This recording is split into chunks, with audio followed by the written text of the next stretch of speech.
Tonight, we finish our very last sermon on the book of Daniel. Have y'all enjoyed this series? I have.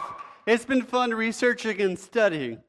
Tonight, we have a great message planned ahead of us, and I can't wait for it. But first, I have a question for you. Have you ever done anything bad? Anyone? Gotcha. I'm going to show this to your parents now, and they're going to be like, they did something bad. Well, hey, let's face it, we've all done something bad. It's not something too unique to just Alex or Grace. We've all been there. We've all fallen short. We all have done something in the past that we like to never remember. But here's the thing. You know the guilt that goes along with that?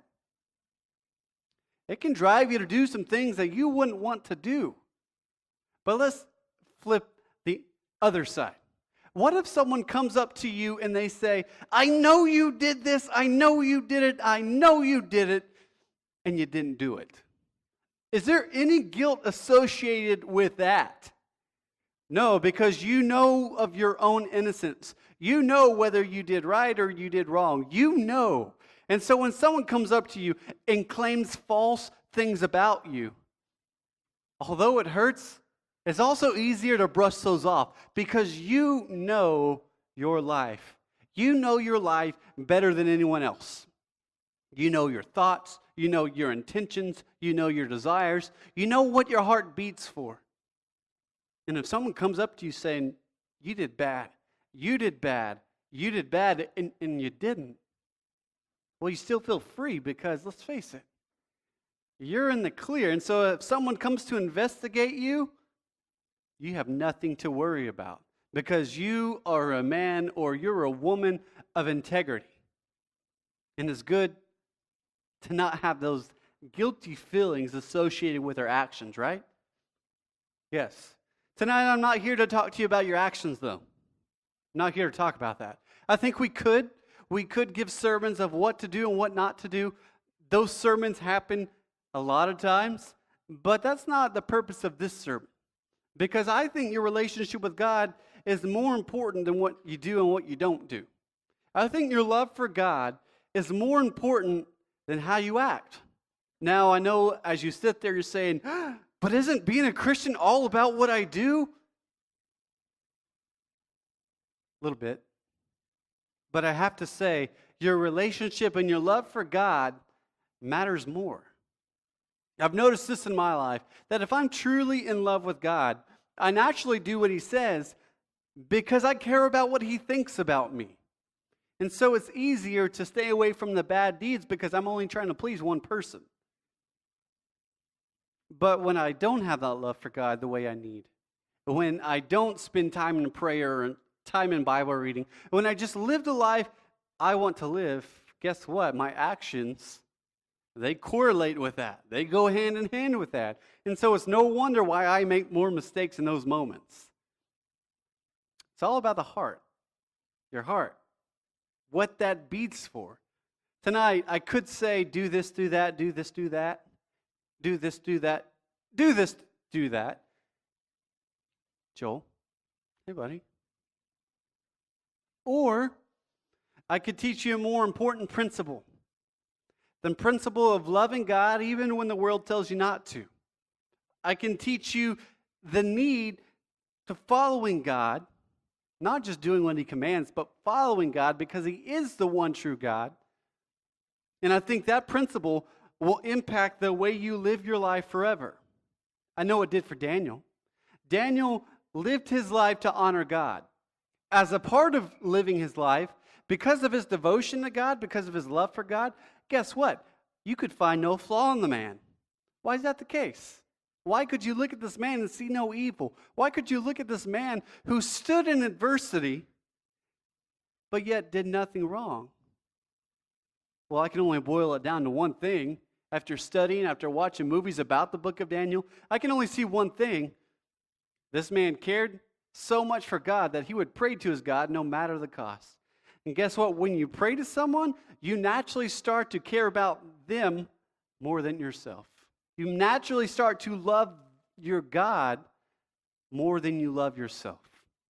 By doing that, your actions correlate with that. Suddenly you do what's right because, well, that's all you know to do because you're following the one true God. So tonight we're discussing Daniel.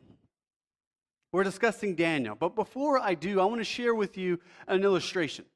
Just a quick illustration, something that you might all have either been a part of, or maybe you've just experienced it with about 5 people. But for instance, let's say you're sitting in your class and you're going to take a test that you studied for, a test that last night you spent 5 hours looking over the review questions. So you're prepared. You go into that test with confidence because you say, I put in the effort. I tried.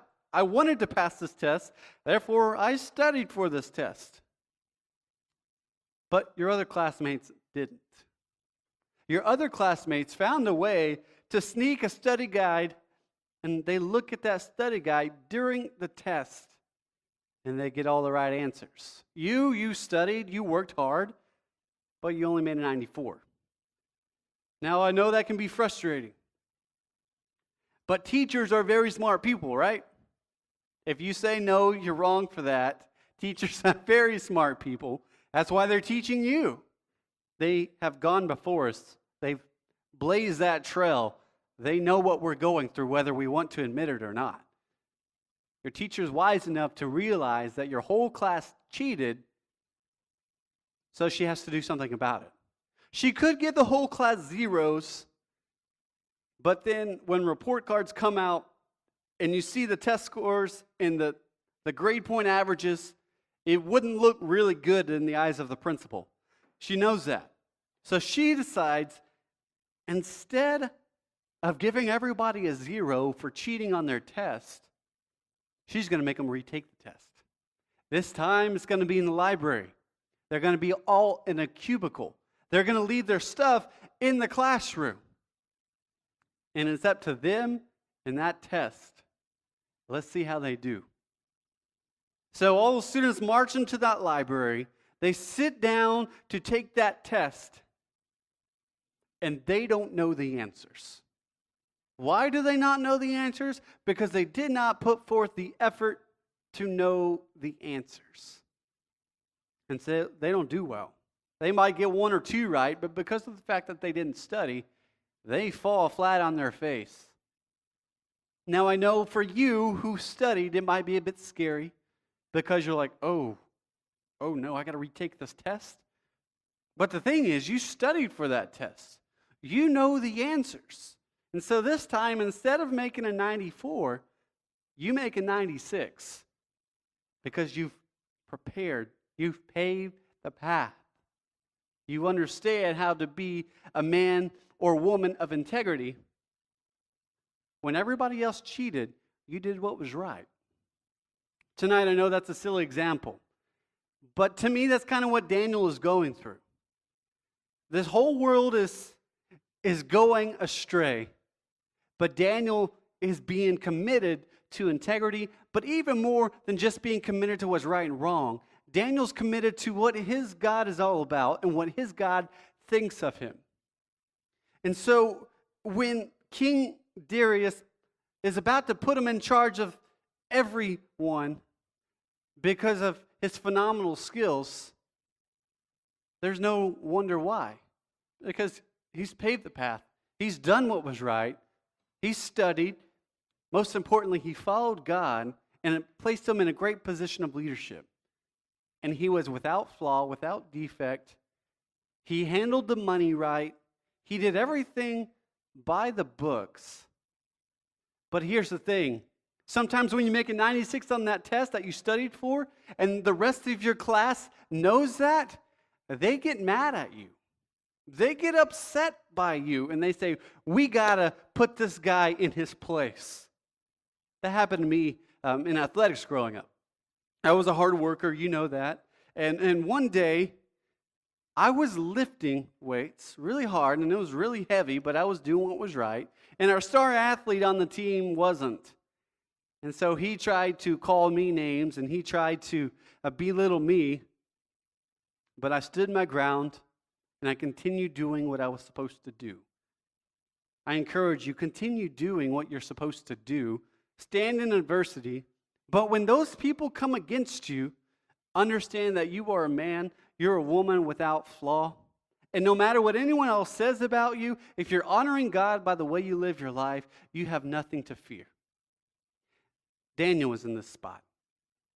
The men, the administrators, the satraps, they were trying to overtake Daniel. So they came up with a plot to destroy his life. They went to the king one day and said, "King, we have an idea, and we think this idea is grand. For 30 days, people are only going to pray to you, King Darius. That's it. If they pray to anyone else, you're going to throw that person into the lion's den.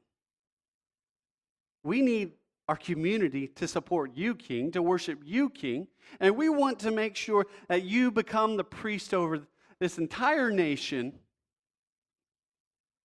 not some other foreign god." Now, King Darius, he was friends with Daniel. He cared about Daniel. He loved Daniel, not in a weird way, but a friendship kind of way. But he didn't think in this moment. He was fooled in this moment. And so he listened to the administrators and he said, "Yes, we're going to do that. Give me my ring. You've already drawn up the law. I'm going to put my signet on it. It's going to be done. If you catch anyone praying to God over these next 30 days, you bring them to me. And we're going to do something about this." Okay, so what does Daniel do? The love for God that he had, he just stopped praying, right? He just said, "You know what, I'm going to quit. I heard the king's law. I care more about my life than my relationship with God. I'm not going to pray." He did that? Anyone want to say he did that? Good. It's the right answer. Daniel still prayed to his God. Why? Because he loved his God. He cared for his God. He cared more about what his God thought of him than what a king thought of him. So, of course, the people who put together this law, they find Daniel praying. Surprise! Wow, did not see that coming. They take him to the king, and the king is now broken. Because here is his chief advisor, someone who he was going to put over the whole community, and he broke the law, even though it was a ridiculous law to begin with. So the king was heartbroken, not at the fact that Daniel broke the law, but the fact that the king should have thought about the law before he put it into effect. And so the king had a restless night. He was trying to figure out how he could get Daniel off, how he could spare Daniel from going into the lion's den. But there was no way around it. He tried, he looked for a loophole, he couldn't find it. So Daniel had to go to the lion's den. Sad moment. Because let's face it, if you go into a lion's den with a bunch of hungry animals, more than likely you're going to die. Unless his God did something about it. There was nothing else Daniel could have done. He did everything right. He lived his life by the book. Most importantly, he lived his life in a way that honored God, and it put him in a lion's den. Because people didn't like the fact that this man was a Christian. I know for Daniel that's heartbreaking, because you just think to yourself, why God? Why me? Why are you placing this on me? Why is this happening to me? I've done everything right. Why? Sometimes bad things happen to good people. I hate it. But that's the way this world works, because unfortunately, a lot of people in this world hate our God. And they want to do whatever they can to make our lives miserable in the process. So the only one who could save Daniel now was God. He had to spend all night with the lions. But what happened? What happened the next day? Did Daniel, was he eaten by these lions? Was he clawed to pieces by these lions? Was his head decapitated by these lions? Gruesome, a little too gruesome, my bad. What happened in this moment? Let's look tonight in the Bible, in Daniel chapter 6, verses 19 through 23. You'll see it on the screens. At the first light of dawn, the king got up and he hurried to the lion's den. He wanted to make sure his friend was still there. When he came near the den, he called to Daniel in an anguished voice, Daniel, Daniel, servant of the living God, has your God, whom you serve continually, been able to rescue you from the lions? I know that he can because I've seen you interpret dreams. I know that he can because I've heard the stories of Shadrach, Meshach, and Abednego. I know that he can because you've prophesied and your prophecies have come true. Has God spared you from the lion's den? Daniel answered, may the king live forever. Wait a minute. Before I continue on, Daniel answered. He answered. He was in a lion's den with a bunch of hungry lions who were going to devour this man. The next morning, when he should have been a goner, Daniel answered. I think that's powerful because it means that God did, in fact, come and rescue Daniel from the lion's den. This is what he says. My God sent his angel, and he shut the mouths of the lions. They have not hurt me, because I was found innocent in his sight. Nor have I ever done any wrong before you, your majesty.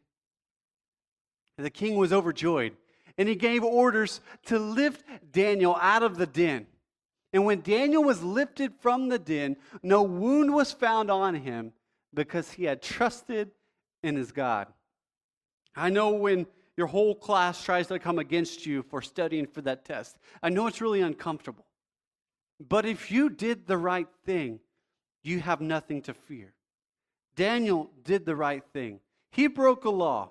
It was a ridiculous law, but he broke it nonetheless. So it was his lie that was placed in the lion's den. But why was he placed in the lion's den? Because he loved his God. That's why he was placed in the lion's den, because he loved his God. He cared about his God more than the order of a king. He cared about his God more than his associates thought of him. He cared about his God. He loved his God so much that he was willing to be put to the test. And God found him innocent. God found him guilt-free. God said, you don't deserve this punishment. All you did was love me. I'm going to honor you because of that. Daniel was to be made pure. The king was thrilled because he did not want Daniel to die. He was overjoyed the fact that Daniel came out of the lion's den. Therefore, he punished the men who caused Daniel to be in the lion's den, and he threw them in the lion's den in Daniel's place. They didn't make it. Those lions were hungry. But what can we learn from this moment? What can we learn from Daniel? I think that we can learn from Daniel that in adversity, he still loved his God. No matter what the world said about God, he still loved his God. So here's what I want you to do. Love your God even in adversity. Love your God even in adversity. This world's going to tell you not to, but we know what's right and what's wrong, don't we?